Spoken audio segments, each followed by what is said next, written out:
정부가 서울 강남 3구와 용산을 제외한 수도권 지역 부동산 규제를 모두 풀기로 확정했습니다.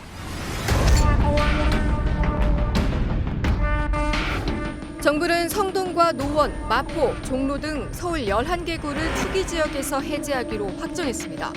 이들 지역은 분양가 상한제 적용 규제에서도 벗어나게 됐습니다. 전매 제한 기한은 최대 1년으로 줄어들고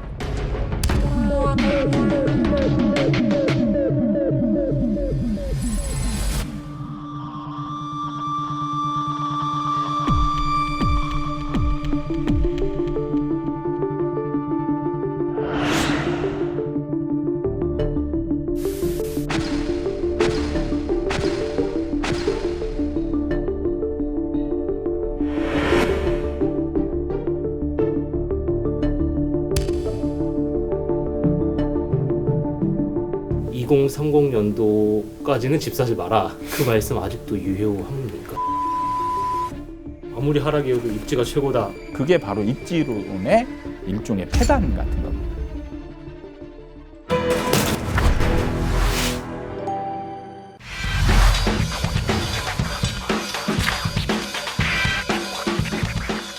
아마 8개월 정도 전에 MB뉴스에 인터뷰를 해주셨는데 네. 폭락을 예측하시기도 했고 분양권 가진 사람들이 패닉 상태가 돼버립니다. 그냥 수직 낙하를 해버리잖아요.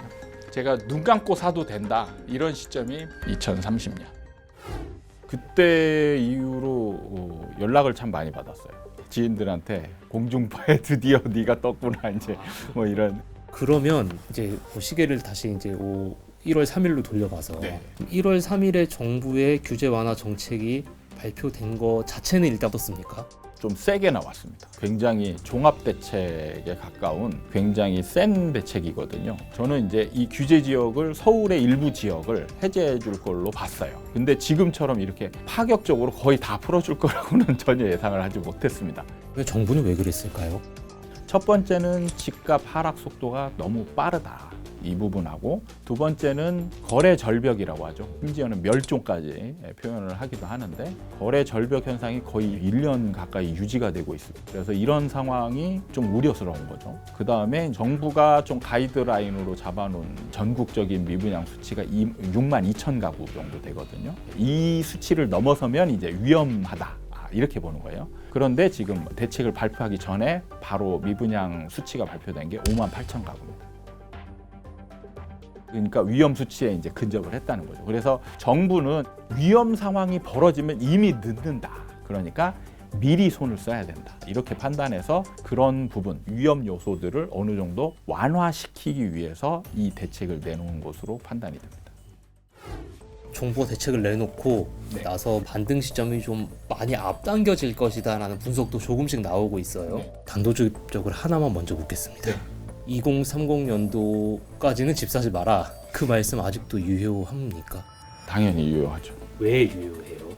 지금 하락 요인이 강하게 지금 있는 게 크게 보면 어떻게 보면 두 가지인데 규제가 있고 그다음에 지금 금리 인상이 있잖아요. 근데 금리 인상이 지금 없어진 게 아니죠. 금리 인상이 그대로 있는 상황에서 규제를 풀어줬습니다. 근데 만약에 이게 순서가 바뀌었으면 저는 이 규제 해제로 인해서 시장에 어느 정도 바로 반응이 나올 수도 있었겠지 않나 이런 생각이 드는데 금리 인상 그게 멈추지 않고 있는 상황 하에서 이 규제를 내놨단 말이죠. 그게 이제 저는 핸들링을 하고 있다라고 느껴지는 거예요. 쉽게 말하면 이렇게 풀어줘도 그만큼 대출을 감당할 수 있는 사람 많지 않을 것이다. 이걸로 상승하지 않는다. 그러니까 시장을 좀 자신하고 있는 것 같아요.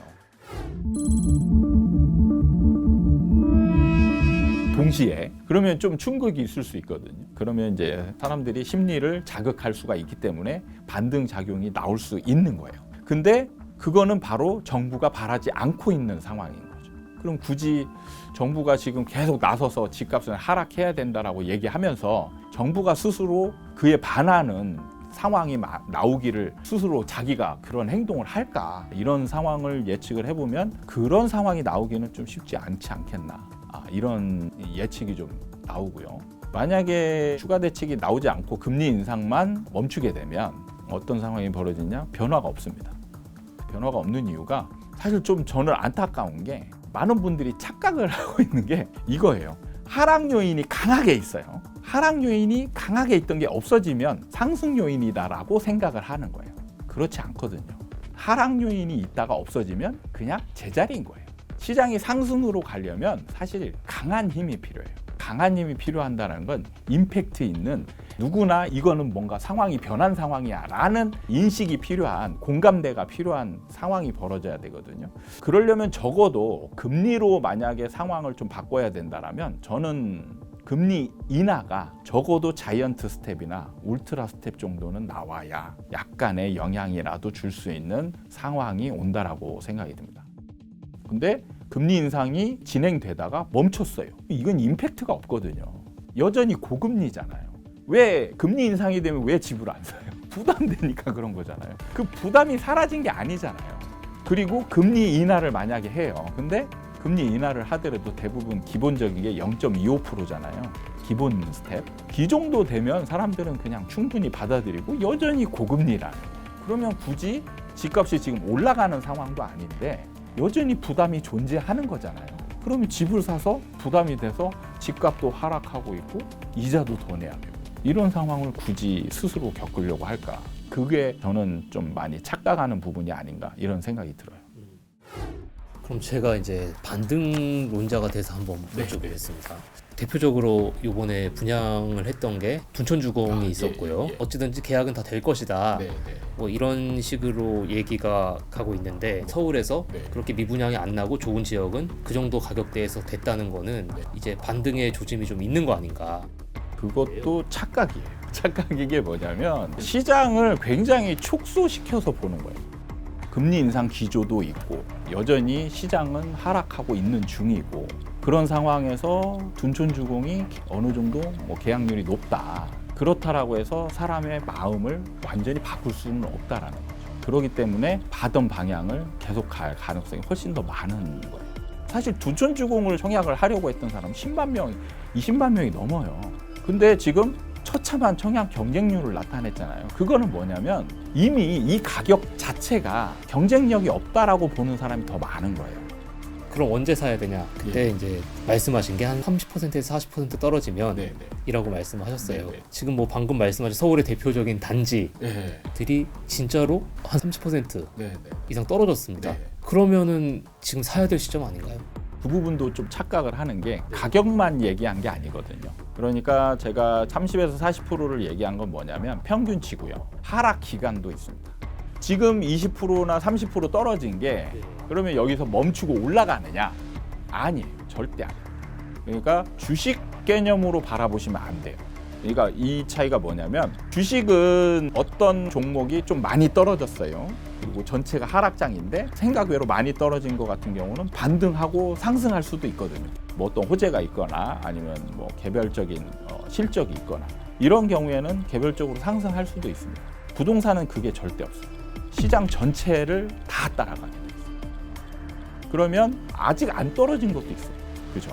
그러니까 먼저 떨어진 게 지금 20에서 30% 떨어진 거고 아직 안 떨어진 것도 있습니다. 그러니까 아직 안 떨어진 건 40% 가까이 떨어져야 되고 그다음에 지금 먼저 떨어진 게 평균치를 얘기하니까 그럼 이게 50% 60% 떨어지지 말란 법이 없다라는 거죠. 그러니까 지금 20% 30% 떨어진 게 바닥이 아니라는 거예요.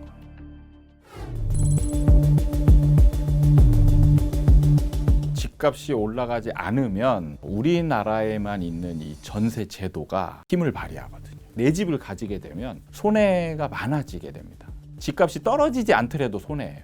제가 비교하기 쉽게 예를 들면 5억 있는 사람이 10억짜리 집을 사서 들어가느냐 아니면 똑같은 집에 6억의 전세를 들어가느냐 10억으로 자가를 들어가게 되면 5억 있는 사람이 10억을 들어가야 되니까 5억을 대출을 받아야 되겠죠. 6% 정도로 가정을 하게 되면 1년에 3천만 원씩 이자를 내야 되죠. 그 다음에 전세로 들어가게 되면 1억을 대출 받으면 되잖아요. 1년에 600만 원이 주거 비용이 되는 겁니다. 3천만 원 대 600만 원. 자가가 비용이 훨씬 많이 들어가게 되죠. 거기에다 추가 비용이 또 생겨요. 취득세라는 세금을 내야 되죠.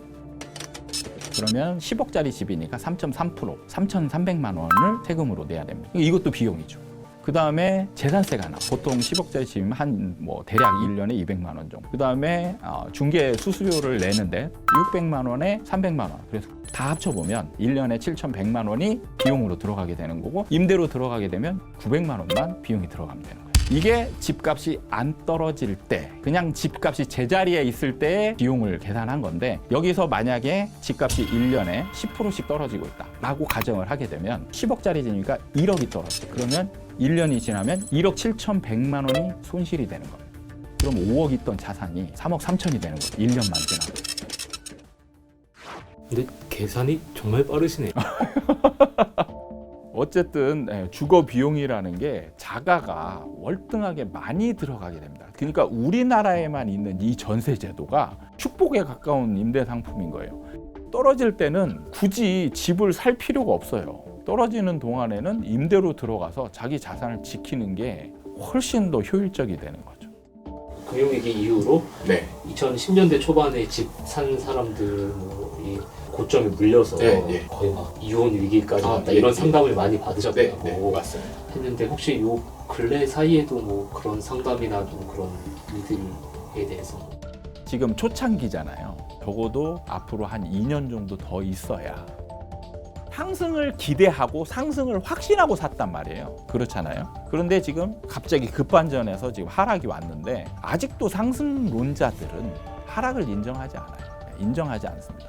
그러면 이런 분들은 어떻게 써요? 지금도 상승론자들 얘기를 들으면서 자기 위로를 하고 있는 중이죠. 그러면서 버틸 힘을 어느 정도 가지고 있는 중이죠. 그게 이제 어느 정도 지나야 포기 단계가 오는 거예요. 그런 단계가 와야 이제 진짜 그때 제가 상담했을 때의 그런 고통스러운 사람들처럼 그런 상황이 오게 됩니다. 저는 데칼코마니를 생각하시면 된다라고 생각하거든요. 지금 대책이 세게 나왔잖아요. 약간의 뭐 움직임, 반등의 움직임이나 이런 건 나올 수 있어요. 그런데 하락 추세를 바꿀 수 없습니다. 절대로. 그게 데칼코마니죠. 상승장에서 정부가 규제로 시장을 상승을 막기 위해서 규제를 엄청나게 쏟아내잖아요. 못 막았어요. 그렇죠? 하락도 마찬가지입니다. 그러면은 2030 세대들이 딱 상담을 하러 온다 하면은, 저는 특히 2030 세대들에게는 두 가지 얘기를 꼭 해주고 싶어요. 두 가지 얘기는, 첫 번째는 무조건 부동산 공부를 무조건 해라. 왜 주식도 아니고 코인도 아니고 부동산이냐. 그 부분은 필수품이기 때문에 그래요. 필수품이기 때문에 아무리 피하려고 하고 외면하려고 해도 외면이 안 되는 물건인 거예요. 그러면 오히려 만약에 공부를 안 하고 이거를 관심을 안 두고 있다가 작년이나 재작년 같은 그런 사태를 또 겪게 되는 거죠. 그러니까 분위기에 휩쓸리는 일이 벌어지면 안 된다는 거죠. 반드시 공부를 하되 옛날 방식의 공부를 하면 안 돼요. 옛날 방식의 공부는 뭐냐? 입지 중심이죠. 입지 중심은 절대 여러분들이 분위기에 휩쓸리는 거를 막아줄 대안이 되지 못해요.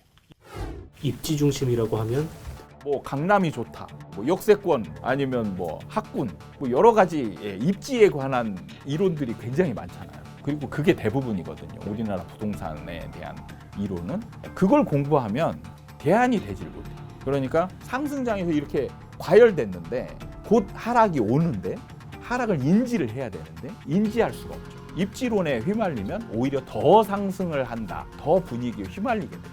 아무리 하락이어도 입지가 최고다. 그러면서 영끌에서 내가 갈아타기를 시도해가지고 더 좋은 집으로 가야지, 이런 잘못된 선택을 하게 돼요.